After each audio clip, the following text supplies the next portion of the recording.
Hello, beautiful people, and welcome back to Unit 7 of Regents Chemistry, where we are talking about chemical bonding. So, today we'll just quickly go ahead and compare the three different types of bonds that we discussed: the ionic, metallic, and covalent bonding. So let's say you are given a compound and you are asked to identify what type of chemical bond does that compound have. Does it have an ionic bond? Does it have a covalent bond or a metallic bond? The first and easiest thing that you can do is go ahead and see whether we have two metals bonding together, whether we have two nonmetals bonding together, or whether we have a metal and a nonmetal bonding together. Because remember, ionic bonds are bonds between metals and nonmetals. Metallic bonds are between two metals. And then covalent bonds are between nonmetals and nonmetals. And then if you ever see like a polyatomic ion anywhere, then that could either be ionic bond or a covalent bond.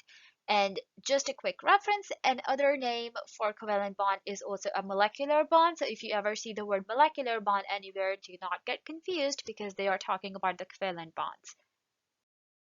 And then after looking at the metals and nonmetals, the next thing that you can look at kind of to double check your answer is the electronegativity difference.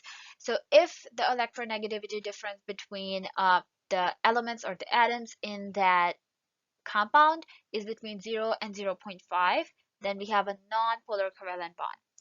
If that electronegativity difference is between 0.5 and 1.7, then we have a polar covalent bond. And this is actually very important if you are asked more specifically to identify what type of covalent bond do we have. So let's say the question is not just asking about ionic, covalent, or metallic, it's also saying what type of covalent is it, polar or nonpolar.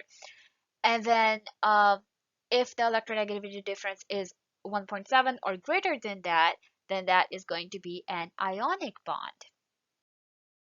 Okay, and if rather than asking about the type of the bond, the question is asking you about the type of molecule that we have. So the question is saying, is this uh, do we have a nonpolar molecule? Do we have a polar molecule? Do we have an ionic compound? What do we have here? That's when you definitely look at the electronegativity difference first, and then to further like specify that if let's say electronegativity difference, which as we just said is between 0 and 0.5, and it's a nonpolar covalent bond, then that means we have a nonpolar molecule.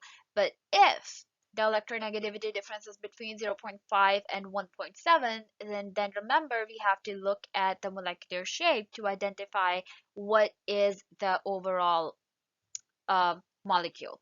So if the overall molecule is symmetrical, which means all sides of the molecule are the same, then that's a nonpolar molecule.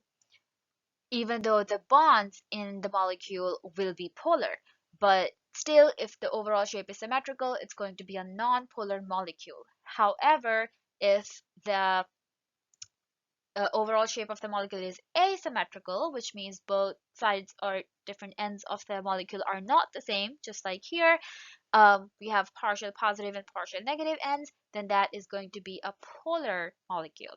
And finally, if the electronegativity difference is 1.7 or above and we have an ionic bond between the atoms in the molecule, then that is representing an ionic compound. Alrighty, so that was it for now. Pretty simple, pretty straightforward. Happy learning. I'll see you guys in the next one.